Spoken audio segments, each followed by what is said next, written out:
Hello, I'm a nostalgia critic. I remember them so you don't have to. And today we're going to be taking a look at a very bad film today. This film really Psych! No. No, for real though. Hello and welcome to Atop the Fourth Wall, where bad comics burn. Patreon sponsor review time. So let's just go right to the point and dig into issue 1 of Star Striker. And be sure to support the writer on Patreon and buy some of his comics if you like this review of the video. Okay. So, I had a moment there. Sorry. Little moment. No, to say, no. Well, I probably wasted my time. If, I would say don't take this, offensively, but somebody out there probably gonna see it and be like, "How dare you mock nostalgia critical Linkara? No, stop that!" Somebody gonna be all up in there. What you gonna do? It's YouTube. So, anyway, let's just go and get to the point and whatever happens there. Here we are about to talk about the rough draft for issue 4 of Star Striker. And going into the rough draft for this 4th issue, there is quite a bit to talk about, not just with the issue, as well as a little history behind some of the things in this issue that's going into it going forward, and a little bit of what's to come, as usual. Which, of course, what's to come usually is always going to be confirmed after, of course, the next issue, rough draft, stuff like that. But, we're still seeing it, though. So, anyway, let's go on and start talking about this. First off, of course, as usual, the different comic books there to show, since we're gonna dive into the comic talk here update.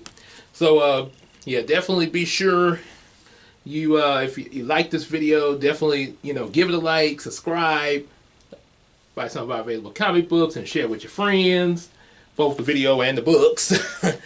And also don't forget to support us on Patreon. Even if it's just $1, we will still appreciate that.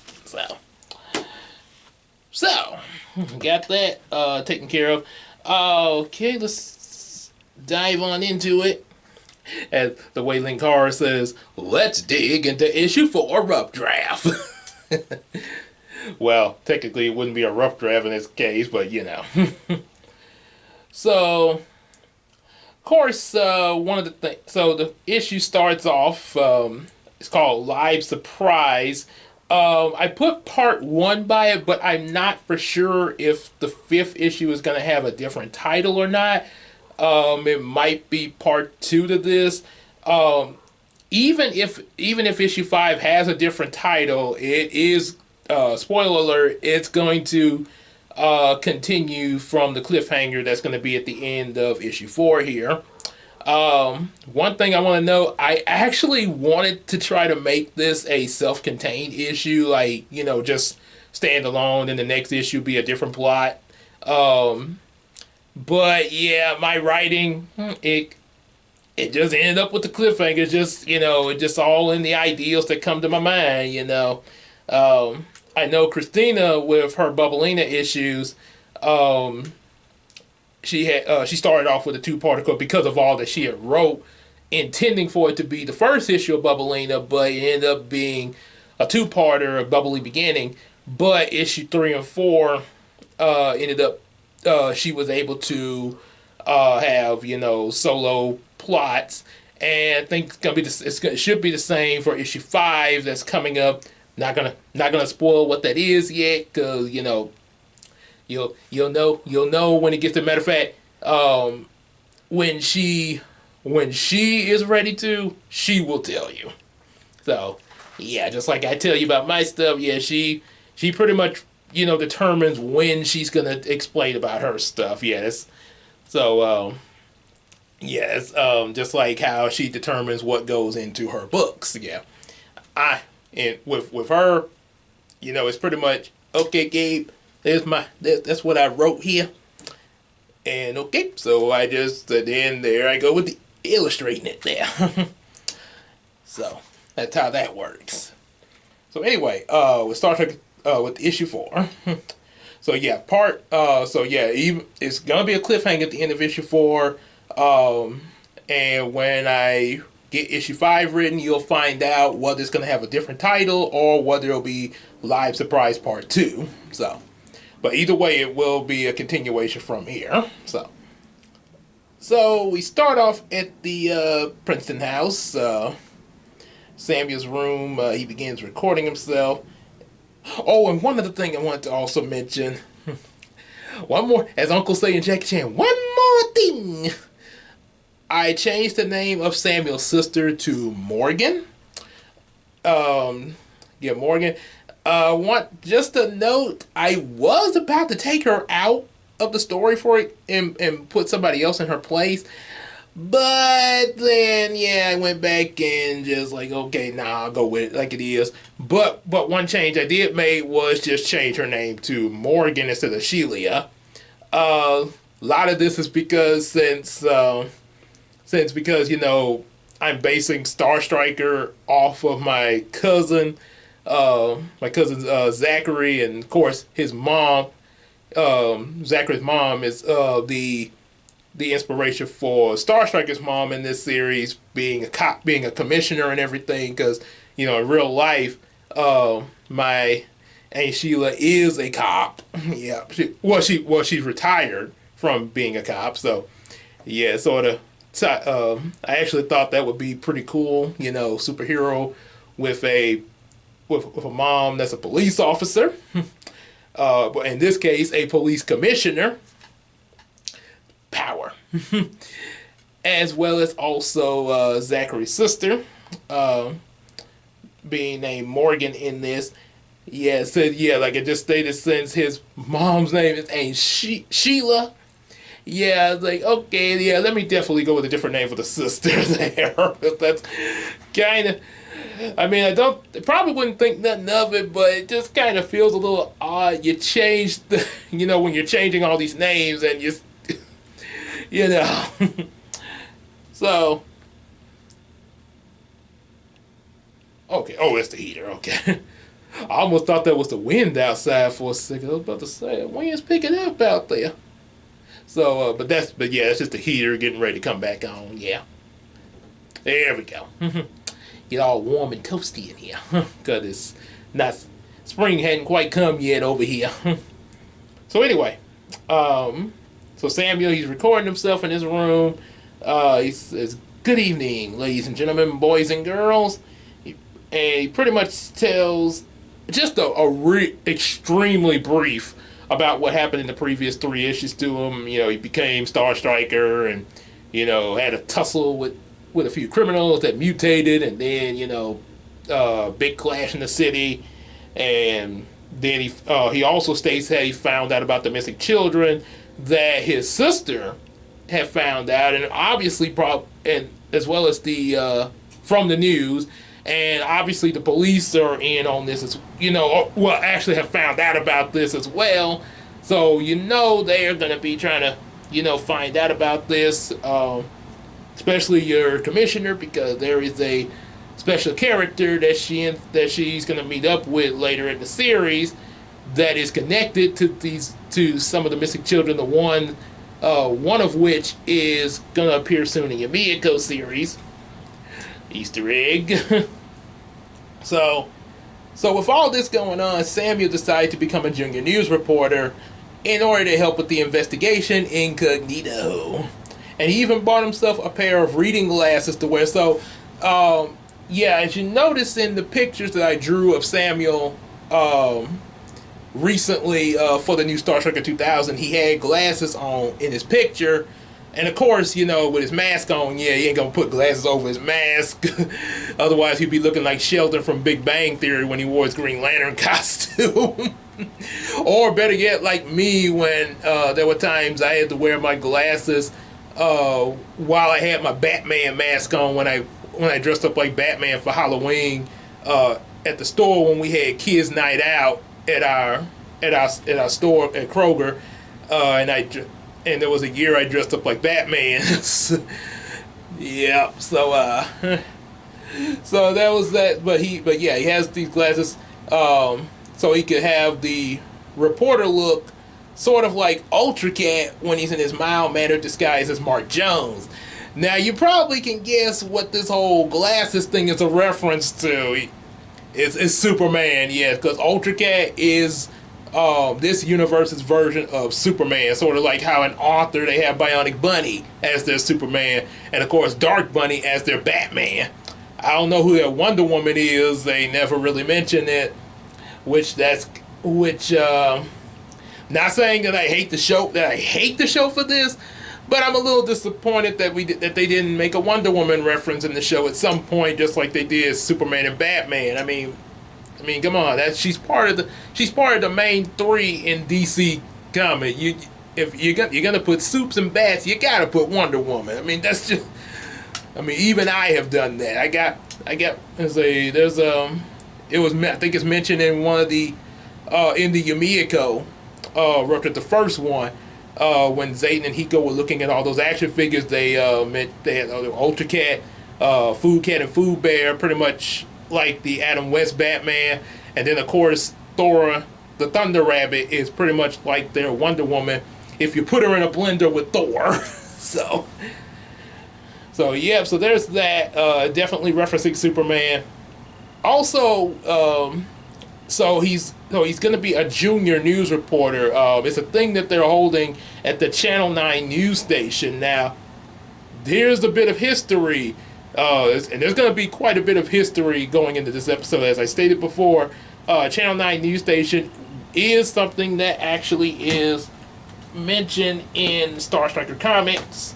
The first one I wrote before this reboot. So, let's see, turn to the page here. Yep, Channel 9 news. Let's see, go back. Here we are. Yeah, right here. You see the building here? Yeah. We got it good. And that building actually was, I think, I want to say Christina drew that there, because there was a lot of like set set stuff, like, buildings and stuff like that Christina drew in a lot of these books, not just in her book, but even in some of mine. Like this mansion for Brian in this version of Star Striker. Yeah, Christina drew that completely, that whole mansion, by looking at a picture of the Bel Air mansion. So yeah, that was, she's real good with drawing different buildings and stuff like that, and objects, stuff. I like to say a lot of it, I think she developed that from a lot of when she be coloring the coloring books. Probably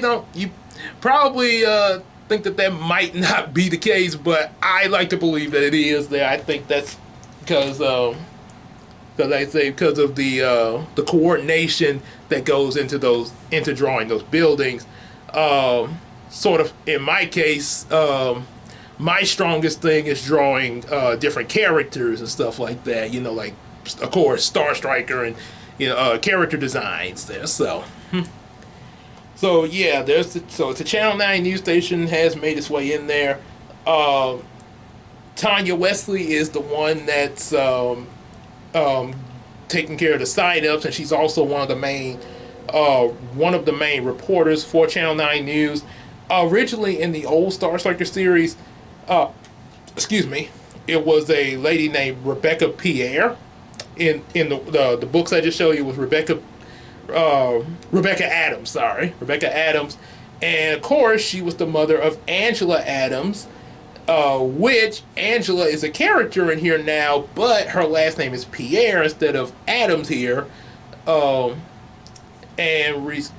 of course Angela is based off of Angela Pierre, an old friend of mine that, let's see, it was trying to think when I wrote the Star Trek the number 6 book. In 2019, yes, she passed in 2019. I came home from I had just come home from church, which well, I was at Brookwood at that moment. So I just got home from church that Sunday, and all of a sudden, I look on Instagram, and there was a guy who knew Angela, and was like, "Did you know that she just passed?" I was like, "What?" Because I was about to take some books to her there, and all of a sudden I found out that she had just passed in a car crash. It's like, oh my god. Yeah, 'cause I almost fell out my chair after when this first hit me, because I was sitting, I was that close to falling out the chair out of shock.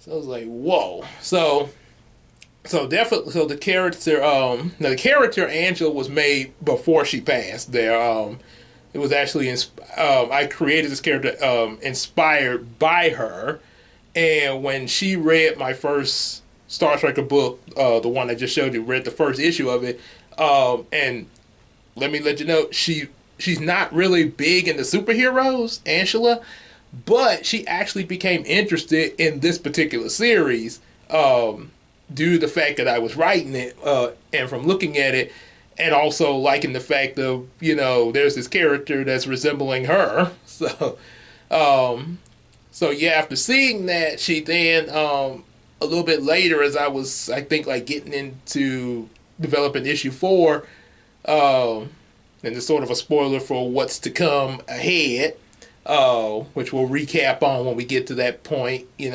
another rough draft. She created another character called Monet Chanel Pierre, which would become a superhero called Diva Slay. And I think I've mentioned about Diva Slay before, because I actually had her and Monet mention. So I probably even mentioned this before, but then I made changes to some of these previous rough drafts that you're seeing now. So anyway, yeah, she created that. So definitely, all the characters, Angela and then Monet later on, are definitely in loving memory of her. So yeah, definitely a memory of her. And just like in the old Star Trek comics, when Samuel sees Angela, he's like, "Hello, sweet Mother Mary of Jesus." He's like, "Well, I never heard nobody greet me like that before. I'm Angela Ann Pierre." Sort of gave her a little bit of a middle name there, Ann Pierre. Yeah. So they introduced themselves. She mentions that she's from France, from Paris, France, just like the original Star Trek comic. And then next thing you know, Samuel says how beautiful she looks in French, sort of like and even kisses her hand, sort of like a lippy lepew thing. And I bet not get banned for saying Pepe Le Pew. Don't even think about it, Warner Brothers. You ain't about to cut me out like you did Pepe Le Pew. So there's that. Things kind of get kicked off pretty well with them. Then of course Bruno shows up. It's another character who's going to be one of the junior reporters at this news station, along with Samuel and Angela, and he's trying to he's trying to flirt with Angela too. Say, "Did it hurt when you fell out of heaven? Because I'd be sure to catch you next time." you know that old fall out of heaven line. Say, and being angel in her name. Kind of makes sense to make that joke, Oh boy. So Samuel is of course narrating this episode a little bit with his with the video, making sort of like I'm making a video now. He's sort of making a video of all this that's happened. This is also a reference to back in the day, growing up. I used to make a whole lot of home movies. So there was even a home video I made once where I didn't even this was my title was the Nothing to Do Today show. That I was a cameraholic back then. if there's such a word, cameraholic. So probably no such word as that, but I'm making it a word. So that's what I was. And if you ask my folks, they would even if they don't use the same words I use, they'll definitely tell you, yeah, Gabe was really was really doing a lot of filming back then, because he be filming us too. Yeah, especially my big papa. Oh, he will tell. Oh yeah, he'll have no trouble telling you the truth of where I'm not gonna say it here, but if you asked him, he would probably he wouldn't hold back. He would tell you, just letting you know. Also, before I go any further, let's mention a little bit more history. Bruno was actually brought into Star Trek Comics right here with a friend of his named Davis. Probably not gonna have Davis in there. He was just sort of thrown in there just as someone to sort of hang with Bruno. It wasn't really I just sort of did that. But as you can see, yeah, him and Samuel kind of got a little rivalry there. Like in this panel I showed you, let's see, like in this scene, he's talking about they were making fun of Samuel and Brian for bringing their school lunch, and like, y'all can't eat the school. Y'all can't eat the school lunch. You gotta bring your own lunch like babies. So Samuel's like, okay, well, if you want us to eat the school lunch, then swipe Bruno's lunch. and then he's like, what's the big idea? So, hey, you said you wanted me to eat the school lunch, so I figured I'd take you. Why, you little. And of course, Angela showed up there. And so they sort of backed off there because they didn't want to look bad in front of her. And you see they were blushing there too. So that's sort of what made me, in the 2000 Star Trek series, to just come right out with it. Yeah, he's pretty much going to try to be competing with Samuel for Angela. Sort of a Popeye Budo thing. So, except, I don't know if Samuel's going to be having to eat a can of spinach or not. Boom, boom, boom.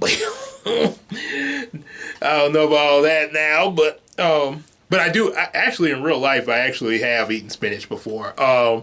Not the way Popeye eats it, because I think his be sort of creamy and stuff like that out of that can. Nah, I prefer my spinach dry. And the times I would eat it would be on a Subway sandwich. Yeah. Anytime I go to Subway, I always have spinach put on my sandwich there.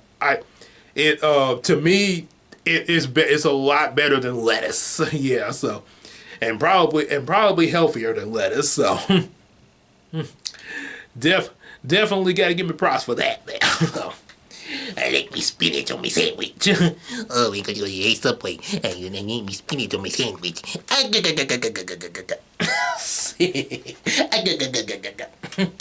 So, oh boy. So, anywho, so yeah, that's kind of where that history comes from. Also, one other thing to notice about Bruno actually did not come from me. The idea of Bruno actually did not first originate from my mind. You know where it actually comes from? And no, it's not from another TV show. Bruno actually started out, the design you saw of him in the book, the way he's designed in the book, that design actually was Zayden in a role play that Casey and I did, where it's like, hey, imagine us before meeting the cast of Yu-Gi-Oh! Sort of like a Yu-Gi-Oh! Pre-series, where before Yu-Gi, there was my character Hiko, Casey's character Julie, the Kaiba brothers.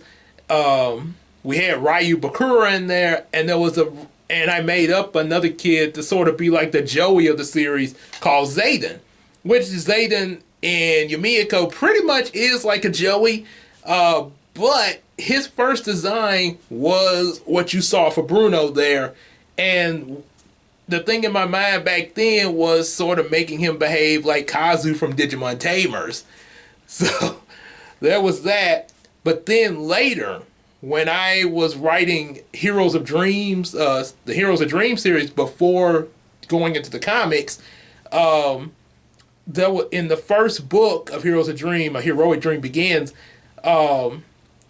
there was I wrote in there, I didn't give him a name, I just wrote one of the students, which was a boy, one of the students just started, poking fun at Samuel, calling him a super zero and everything, and the teacher broke it up. I didn't even give the teacher a name there because, I felt, I wasn't really for sure if they were going to be major characters or not. So when Christina was proofing it, both her and my mom, both of them, they proof what I be writing for my comics, and even back then for the books I wrote back then. So I got two proofreaders, and for the stuff Christina writes for Bubblina, I look over it as a proofer, and of course my mom as well.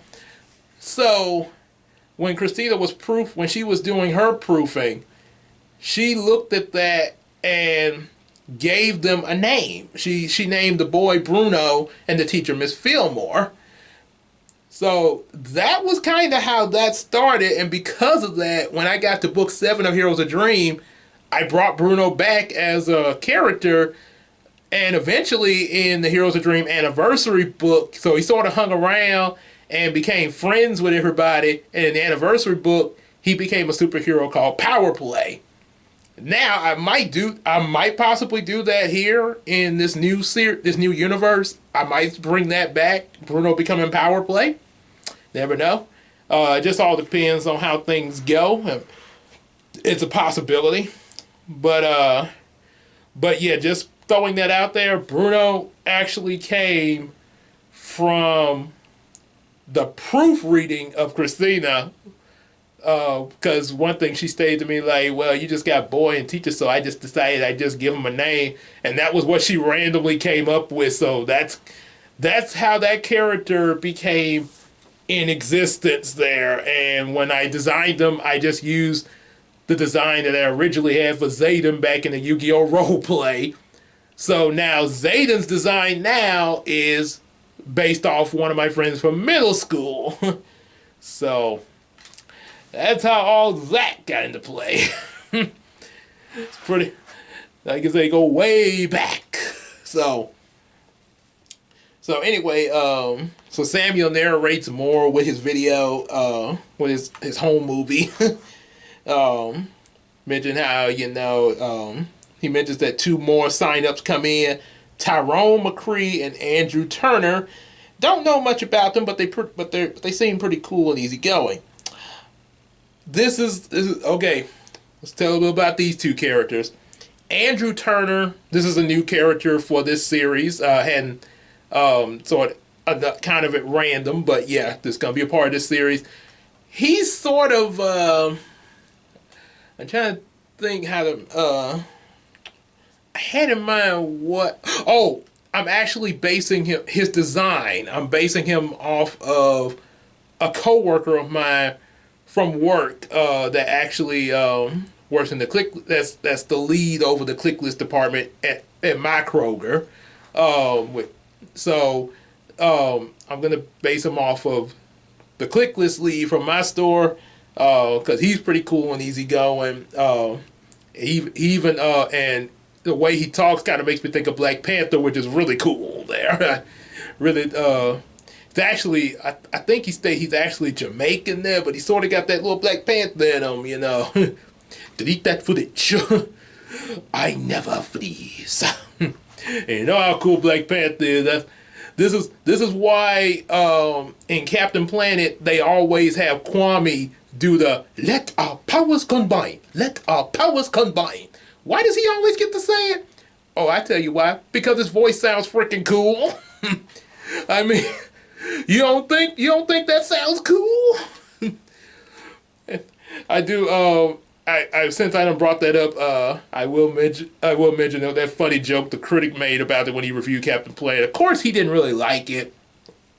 Okay, but I did actually laugh at this joke he made when he's what if Kwani didn't want to say that? Oh, Kwame, we're in a jam. Kwame, don't you have something you want to say? No, I'm not going to say it. Not until you apologize for stiffing me on the bill that I'd have gotten. Oh, come on, I was short on cash, man. Do I look like Don Geek to you? Okay, fine. Alright, then let our powers combine. Douche. What? Nothing. Oh boy, that guy, yeah, that kind of cracked me up. Do I... so, anywho, so yeah, Andrew Turner's kind of have that sort of African voice there, sort of which is gonna make him really cool. Just imagine, he's gonna be like I'm thinking of him like the Jimmy Olsen of this series. You know how Jimmy Olsen always hung out with Lois Lane, getting the reports and stuff like that. He was sort of like Lois's kid brother in a way. So yeah, he's gonna be sort of like a just imagine a Jimmy Turner that sounds like Black Panther. That's kind of interesting combination. So then you got Tyrone McCree. Tyrone was actually first mentioned in the Brown Chronicles trial run.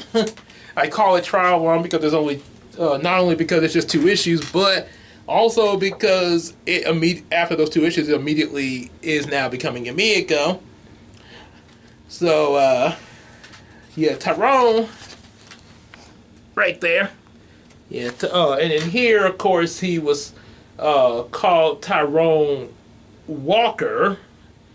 Yeah, let's see. Yeah, he was Tyrone Walker. In Brown Chronicles, he was actually Zayden's older brother. So he was like a teen. I think I either had him as a teenager or a young adult, like maybe 18 or something like that. He was somewhere between being like 15 to 18. At one point, the design you just saw for Tyrone right there, at one point he was actually gonna be what I was gonna make Hiko look like. When I first started trying to make Brown Chronicles. But yeah, then I thought, nah, I don't think so. Because I wanted him to look more like the way my sister Casey had designed him. I actually had drew Hiko a little bit too back in our Yu-Gi-Oh role plays. But Casey actually had a really good design of Hiko. I'm not sure which one of us got it from who the design of Hiko, whether it was me from her or her from me, but I liked her design of Hiko, so that was what I ended up using for Brown Chronicles, and somewhat in Yumiko, but I just sort of maybe altered his hair a little bit there, kind of did a little something new. So with Tyrone, originally so where did Tyrone come from? He first appeared in a book series that only got 2 books written in it, and then it crossed over with Heroes of Dreams. So this was back in the Heroes of Dreams days. I tried to do another book series along with it called The Mysterious Adventures of Reality and Imagination. Tyrone was first brought up in the very first book of that series. He was supposed to be based off one of my uncles at first as a teenager. And now recently, he recently, like in Brown Chronicles, I actually based him off one of another friend of mine from work that works in the Night Stalking, and yeah, that the way you saw him designed, like kind of heavy and everything, that's how he is in real life. He's a pretty big guy, and he's also real tall. He's real tall there. So he's built like, he's kind of like me, because I'm kind of big too. a little bit bigger, but you know we're both big guys. But yeah, but he's got more height than I do though. So sort of like Fat Albert there, because Fat Albert in the live action movie, and I think in the cartoon, was a pretty tall guy. Yeah, we know he obviously was heavy, but he was pretty tall. That's why he was able to pick up Omarion as Reggie. Hey, hey, hey, get out of our way. Okay. So, yeah, so yeah, so he's pretty much like that. I think he's gonna because of the fact that I got Samuel's sister in here, Morgan. He's gonna be a teenager like her. I'm thinking that they're both gonna be 17. Actually, at first I was gonna make them 16, but I think my teens are gonna be 17 because of what I got planned a little bit later after when a little bit later down the road, you know, in the future series that Star Striker and Yumiko are of course leading up to. One thing about Tyrone, while he has a lot of my boy Josh in him, as far as you know personality wise, I also kind of think of him like a Launchpad in this series, sort of like a human version of Launchpad, because I really liked how the character Launchpad was in DuckTales, as well as also when he was in Darkwing Duck working with Darkwing Duck. Yeah, so figured that'd be a cool little dynamic from time to time there. You know, that civilian character that hangs around with the hero. Not sure what'll happen to him in the future, you know, to come of this universe, but for right now, definitely a cool civilian hero team up. So they go around the news station. You know, Tanya, she takes them around, and she mentions that you know that starting Monday of next week, they're all gonna they're gonna be training each of them, training them each afternoon, and yeah, this is during the summer break, so so that they can run, you know, kind of run their own segment on Saturday afternoon. So yeah, you're still gonna have so they're not taking over the news station there. It's just gonna be on Saturday afternoons. Probably gonna be like that even when they go back, even when you know when it's not summer break and it's you know school. That way, it doesn't interfere with the school and everything because it's just on Saturday afternoons. Yeah. And yeah, when they grow up, you know, graduating, you know, they're legal adults.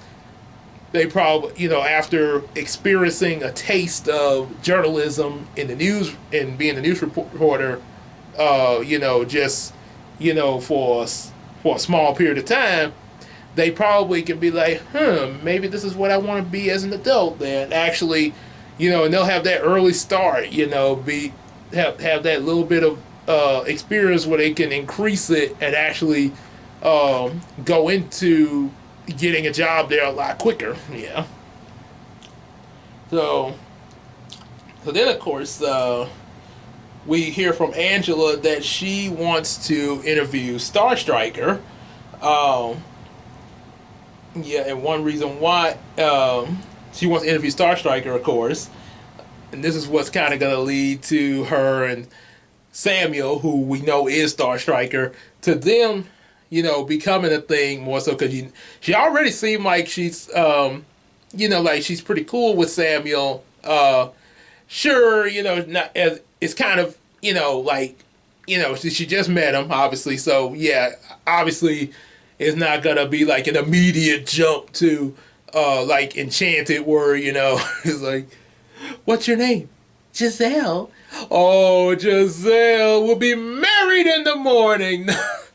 No, we're not gonna do that, and and definitely not gonna do the mistake I did back in high school, where there was this girl that was working at a Burger King across from the old Kroger I used to work at, and after one day of meeting her, Valentine's Day was coming up, and I immediately like, okay, she's my girlfriend, and bought her a Valentine, and was instantly, you know, like, hey, you're my girlfriend.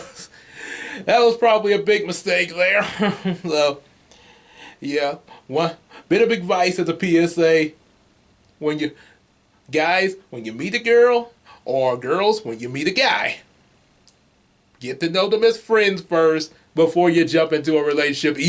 Even boyfriend, even going into boyfriend girlfriend, get to know them first on the friend zone. You know, the friend zone is okay in order to get to know the person just a little bit before you start, going up the ladder of relation there. Yeah, take your time.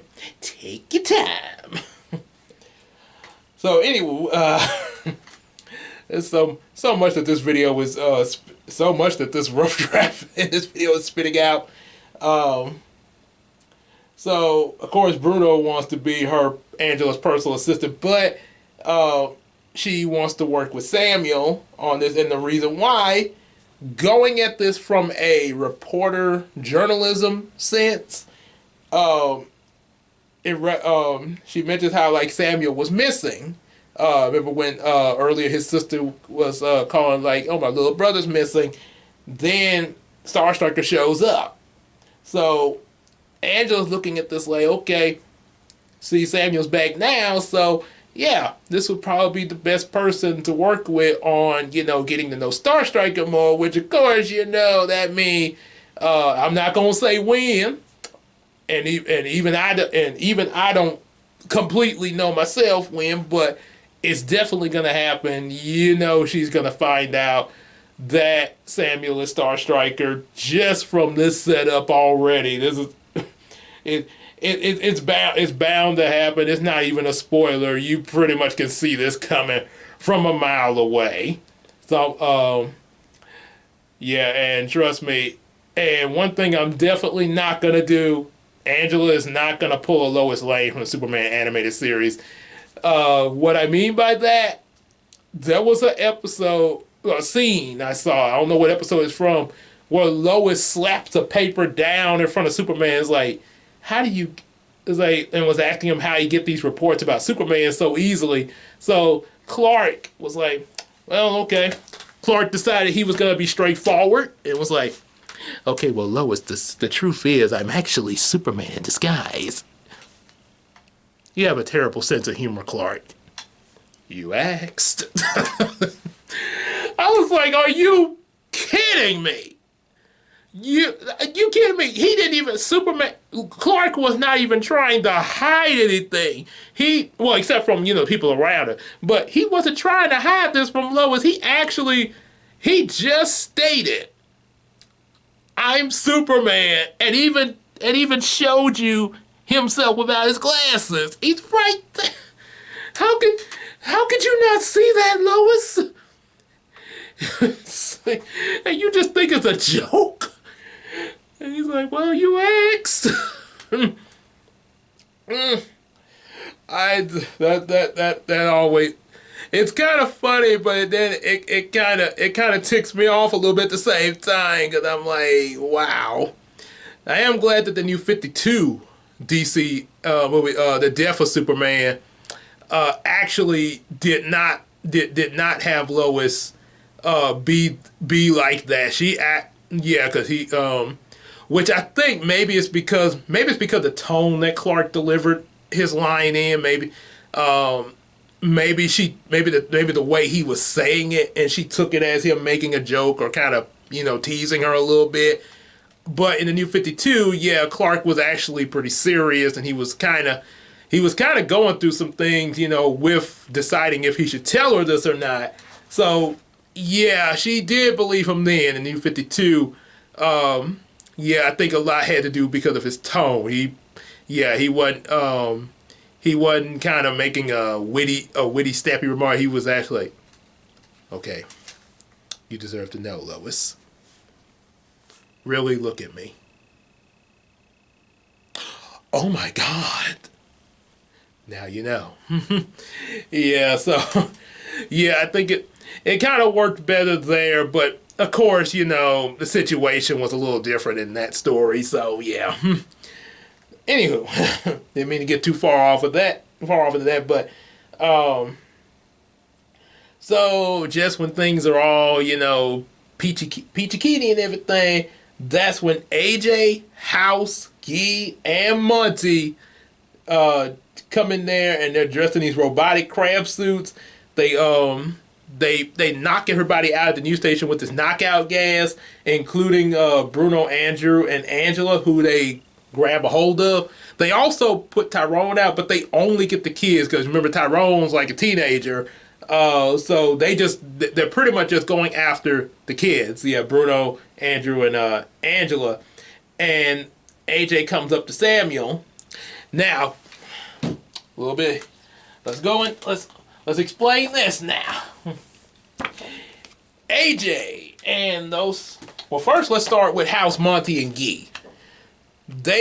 These three were actually mentioned in the first Star Striker comic. They were three crooks that Star Striker took on in the very first issue. And they have a resemblance to, of course, the Three Stooges, as you can tell by the design. The only difference is they have three different ethnicities. Well, three different races. One, of course, is black, one is Caucasian, and the other is Asian there. So you got three different ethnicities in here, whereas, in the original, the real Three Stooges, all of them were, of course, white, and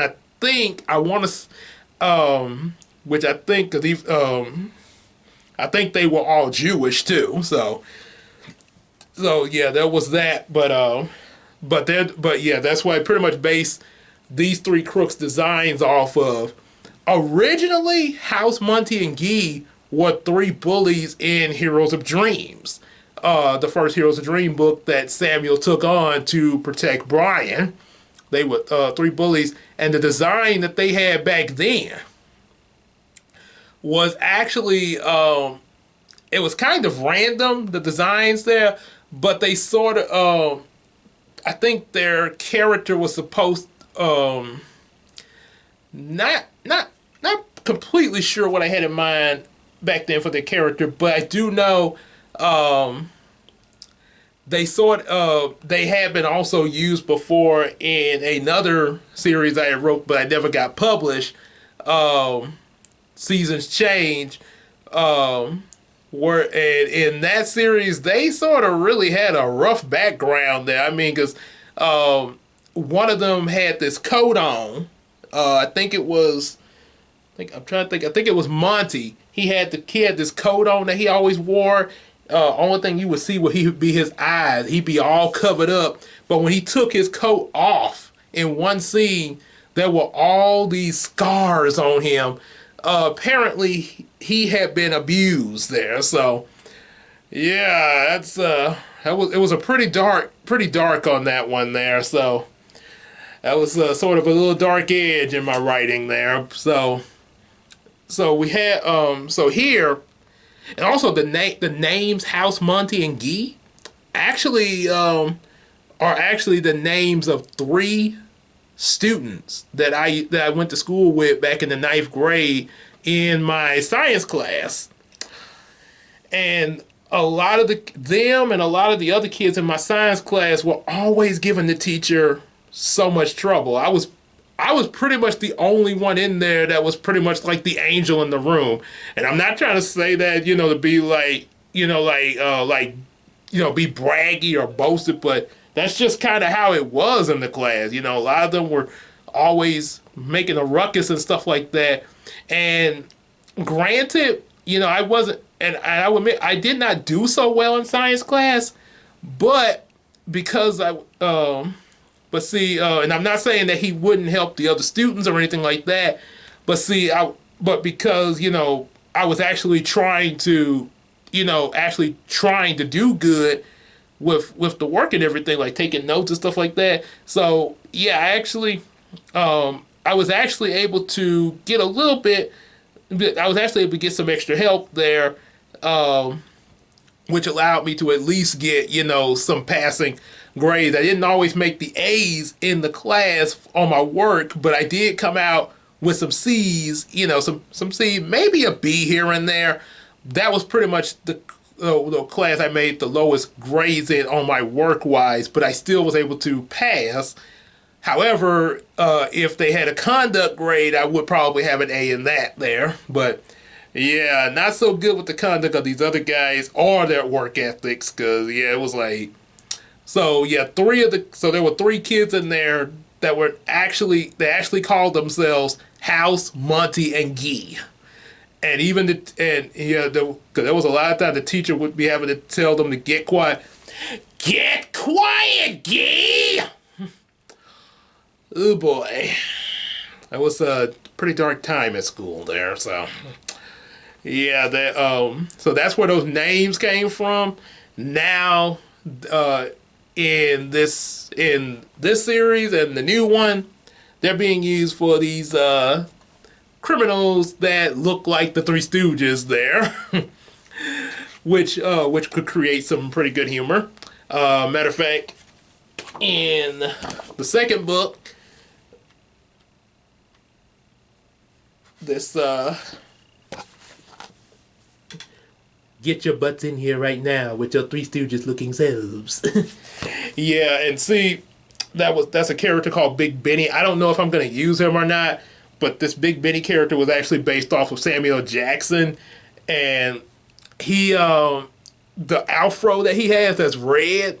This was actually I actually was looking at a design of Samuel Jackson from Pulp Fiction.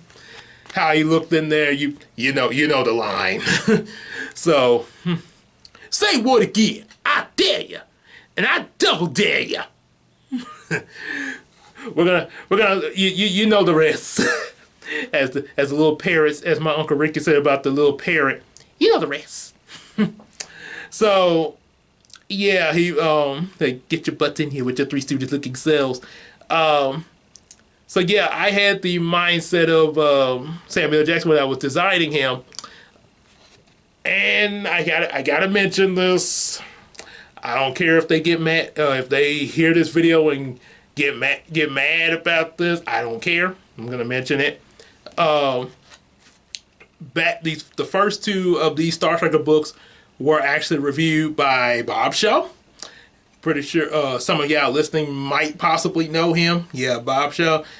He reviewed the first two of these comics there when I was kind of supporting him, and then of course, last year that they sort of turned on me there, got mad at a particular video that was on my channel and everything. You can definitely email me to find out more about the situation. But anyway, in the review, they when Bob Shaw read the part where Big Benny came in, he was like, he read it in the voice of Bob Ross, the painter, and I think what it was because I made the afro red. So yeah, like I say, it was supposed to be Samuel Jackson, but I think, yeah, maybe if I had made it black, maybe he would have probably got it there. But yeah, I was trying to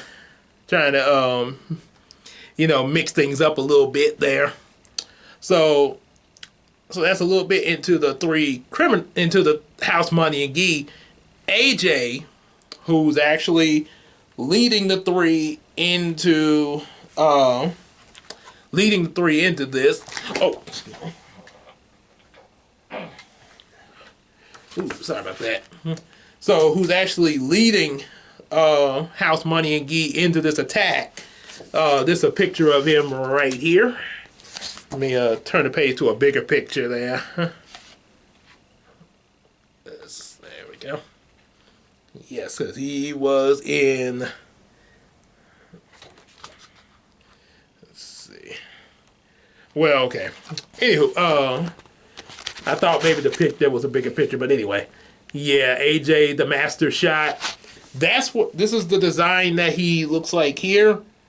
And when Bob Shaw reviewed this part, when he got to this part of the comic in his review, I guess to him, AJ's design made him think of Frank Nelson, who I did not even know this, but he appeared in the episode. He was in the episodes of Sanford and Son.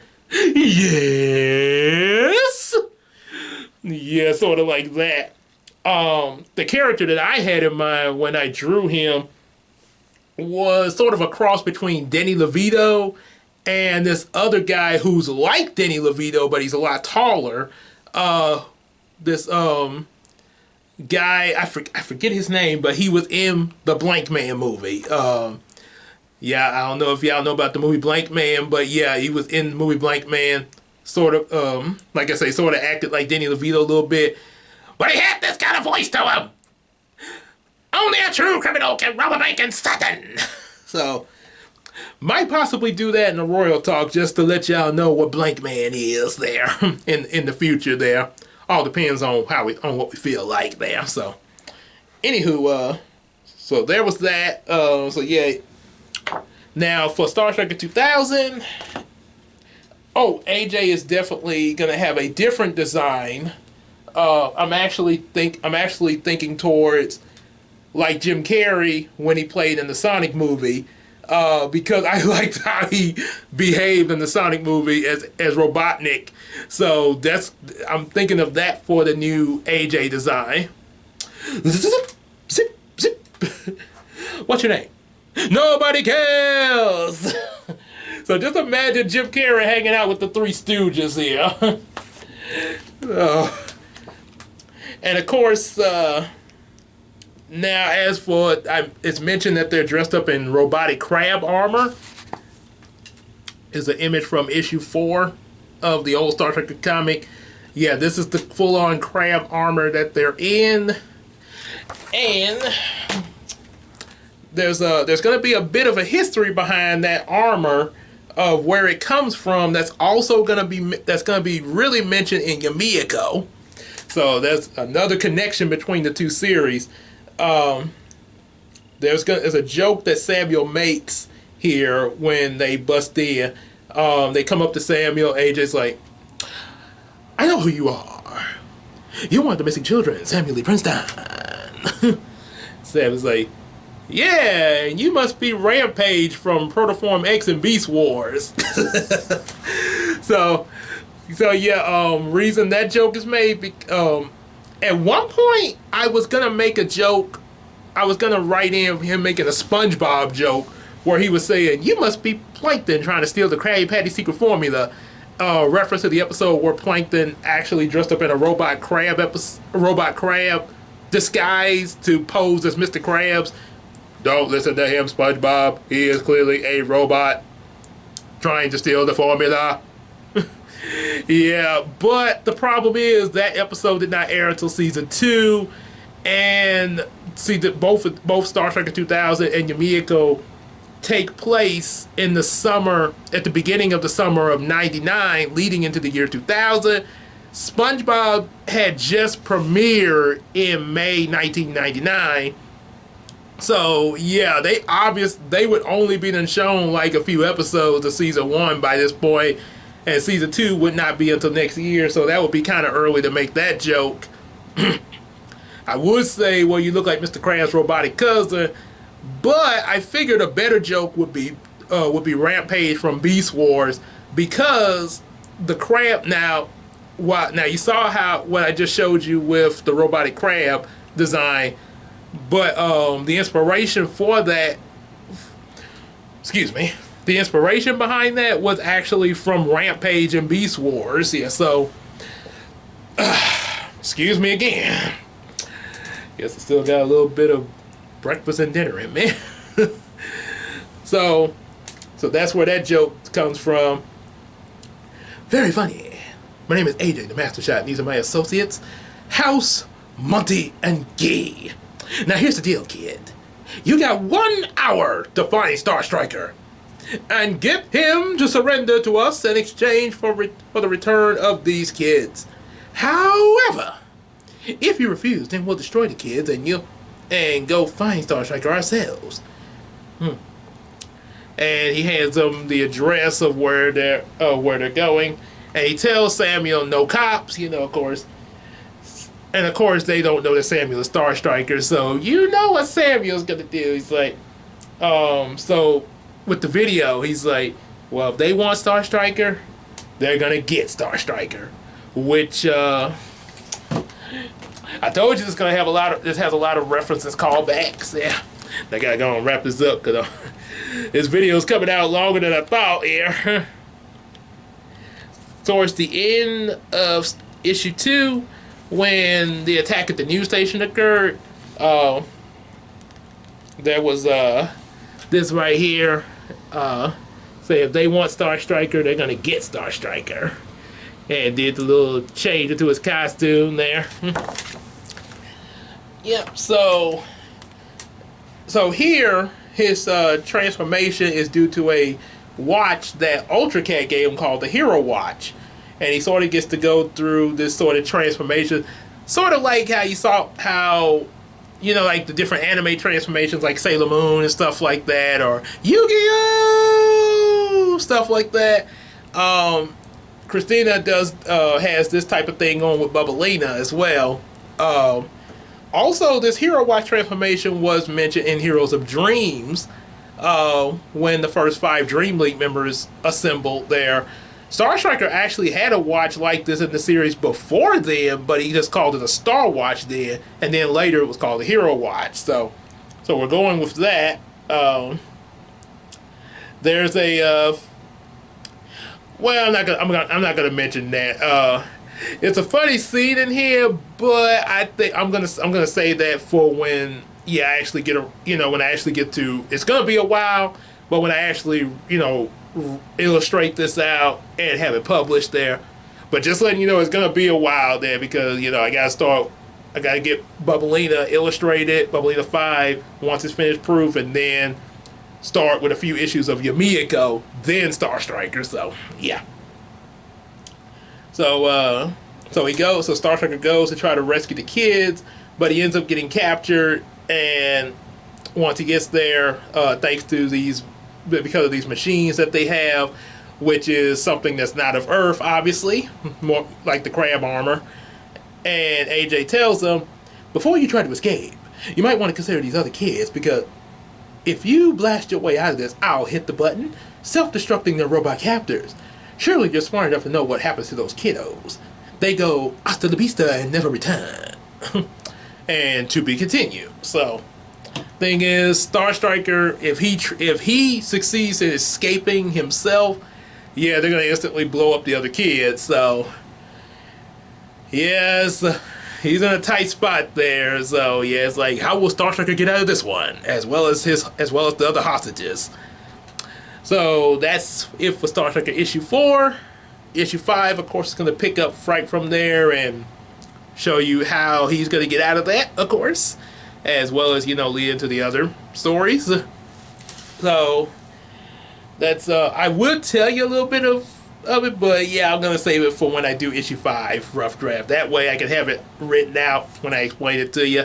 I should have mentioned this at the beginning of the video, but in the thumbnail, probably gonna be the something close to these designs for AJ, and of course the 3 villains, that his 3 henchmen that come up in here.